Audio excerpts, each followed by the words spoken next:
Salut à vous, chers internautes. Aujourd'hui, nous sommes encore dans vos murs pour vous présenter un autre sujet. Dans la première vidéo, nous vous avons parlé de l'évangile et du baptême. Mais après être baptisé, on est habilité à participer à l'adoration dont Jésus est l'objet. C'est pourquoi nous choisissons d'en parler aujourd'hui.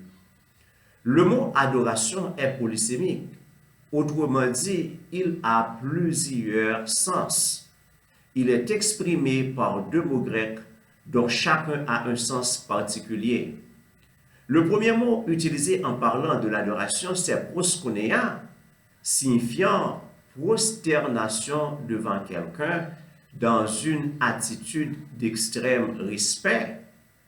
Et on voit l'emploi de ce mot en Matthieu 2, où les mages dirent El Fomen proskonessai. Nous sommes venus pour adorer. Autrement dit, ils étaient venus pour se prosterner devant Jésus en vue de l'adorer. Le second mot utilisé en parlant de l'adoration, c'est latria, signifiant latrie, culte ou service. En ce sens, il signifie l'ensemble des choses offertes à une divinité dans un service. Et on voit l'emploi de ce mot en Hébreux 9:6, en parlant de l'adoration qu'offraient les prêtres dans le temple. Ce que nous voulons vous dire, chers internautes, c'est que l'adoration n'a pas seulement des significations, mais aussi elle a un contenu. En Actes 2, 41-42, Luc écrit: ceux qui acceptèrent sa parole furent baptisés. Et en ce jour-là, le nombre des disciples s'augmenta d'environ 3000 âmes. Ils persévéraient dans l'enseignement des apôtres, dans la communion, dans la fraction du pain et dans les prières. Ce que nous voulons dire, c'est que Dieu a dédié le premier jour à Christ pour que ses partisans l'adorent.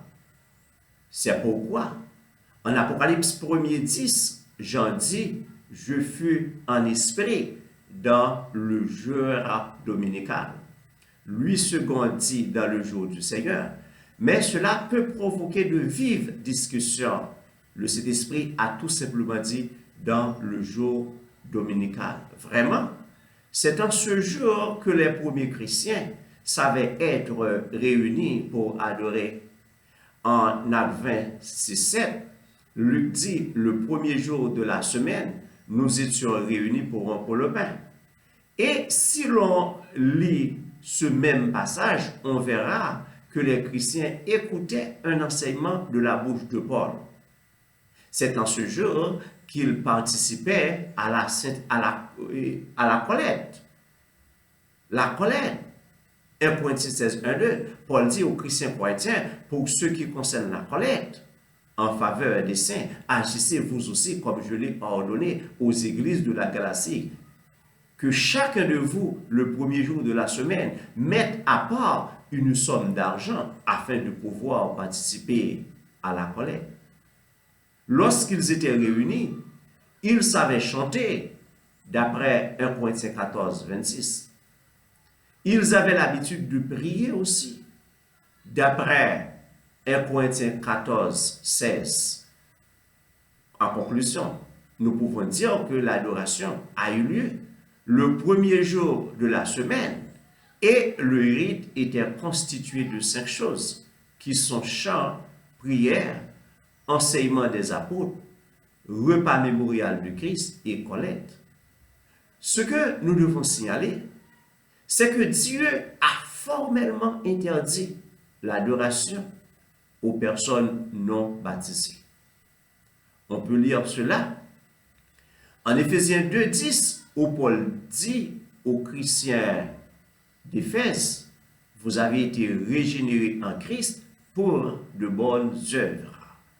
Pour faire de bonnes œuvres, eh bien, il faut que ces péchés soient d'abord pardonnés. Nous avons plusieurs exemples dans le Nouveau Testament qui montrent que l'adoration n'était pas accessible aux personnes non baptisées. On peut lire en Apocalypse 19,5 où Jean dit: louez notre Dieu, vous tous ses serviteurs. Pour louer Dieu, il faut être son serviteur. Si on n'est pas serviteur, on ne peut pas glorifier Dieu. On ne peut pas le chanter si on n'est pas son serviteur. Et en Jean 9,31, Jésus lui-même a dit: nous savons que Dieu n'exauce point les pécheurs. Mais si quelqu'un l'honore, il fait sa volonté, c'est celui-là qui l'exauce. Pierre n'est pas différent de Jean. Eh bien, Pierre 1 Pierre 3,12, Pierre dit: les yeux du Seigneur sont sur les justes, et ses oreilles sont attentives à leurs cris. Mais Dieu tourne sa face contre ceux qui font le mal. Avant le baptême, on ne peut pas prier. On ne peut pas prier car sa prière ne sera pas exaucée. Non seulement on ne peut pas prier, Jésus dit à ses disciples de ne pas donner son enseignement aux personnes non baptisées. Et on peut se demander, mais où est-ce que cela est écrit dans la Bible? Eh bien, on peut le lire en Matthieu 28, 19, 20, où Jésus dit à ses disciples: en allant dans le monde entier, faites toutes les nations des disciples, les baptisant au nom du Père, du Fils et du Esprit, et enseignez-leur à observer tout ce que je vous ai prescrit. Jésus-Christ dit de donner l'enseignement après le baptême. Même son offrande n'est pas agréée avant son baptême. Et cela depuis dans l'Ancien Testament. Si on lit Proverbe 15:8, il est écrit que Dieu déteste le sacrifice du méchant. C'est pourquoi Paul dit aux chrétiens corinthiens, en 1 Corinthiens 16, 1, 2, que chacun de vous, le premier jour de la semaine, vous, c'est un pronom personnel exprimant une globalité limitée. Les personnes qui ne faisaient pas partie des membres de l'Église ne pouvaient pas participer à la collecte. Ça, c'est une vérité incontestable et incontestée. Donc, avant le baptême, eh bien, on ne peut pas adorer Dieu. Chers internautes, ça peut nous faire penser à la déclaration d'Ésaïe, en Ésaïe 59. Ésaïe dit: le bras du Seigneur n'est pas trop court pour nous sauver. Ses oreilles ne sont pas trop dures pour nous écouter. Mais nos iniquités, nos péchés mettent une séparation entre nous et Dieu.